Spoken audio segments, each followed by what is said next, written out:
మీరేదో పాపాలు చేశారా, చెడిపోయిన పనులు చేశారు, చిన్నయో పెద్ద ఏదో తగలబడ్డారులే, పొండి, కేసు రాసినా నేనే, కొట్టేసినా నేనేలే, పొండి అంటే ఇప్పుడు అన్యాయస్తుడు ఎవరవుతారు?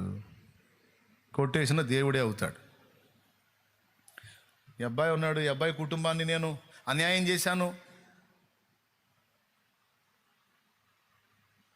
నా వల్ల చాలా ఇబ్బంది పడ్డాడు ఈ కుటుంబం అనుకుందాం.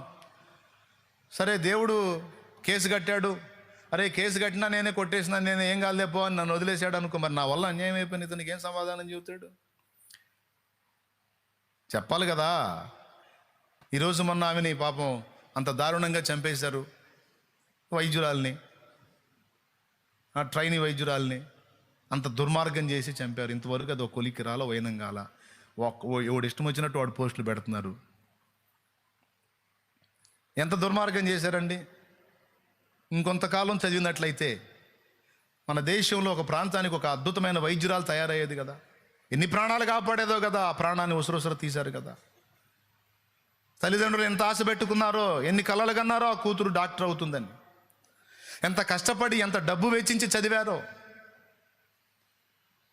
ఆ సీటు కొట్టాలంటే సామాన్యమైన విషయమా? ఆ బిడ్డ ఎంత కష్టపడి ఎన్ని సంవత్సరాలు చదివి రాసి జయం పొంది ఆ స్థాయికి వెళ్ళింది. నిలువునా చంపి పడేశారు దుర్మార్గులు. మరి ఇప్పుడు వాళ్ళ పాపాన్ని, అరే కేసు రాసిన నేనే, కొట్టేసిన నేనే, పొండ్రా వదిలేశానంటే ఎట్లా కుదిరిద్దండి? మరి ఇప్పుడు పాపానికి ప్రాయశ్చిత్తం ఏంటి? న్యాయం జరగాలి, పాపానికి శిక్ష పడాలి, అదే న్యాయం.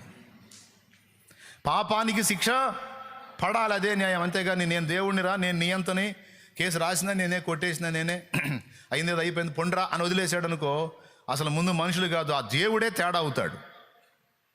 ఎవరికన్నా అర్థమైందా మీకు? ఎంతమందికి అర్థమైంది?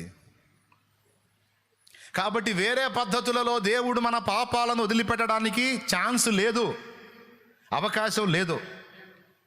ఎందుకంటే దేవుడు పరిశుద్ధుడు, నీతిమంతుడు, న్యాయవంతుడు, సత్యవంతుడు గనుక. న్యాయము, సత్యం ఏం కోరిద్దంటే పాపానికి శిక్ష పడాలని కోరిద్ది. కాబట్టి ఇక వేరే మార్గమే లేదు. కాబట్టి దేవుడు నిజంగా నీతిమంతుడైతే, నిజంగా పరిశుద్ధుడైతే, నిజంగా న్యాయవంతుడైతే న్యాయం ప్రకారం పాపానికి శిక్ష జరగాల్సిందే. అలా చేస్తేనే అతడు పరిశుద్ధుడైన దేవుడు, నీతిమంతుడైన దేవుడు, న్యాయవంతుడైన దేవుడు.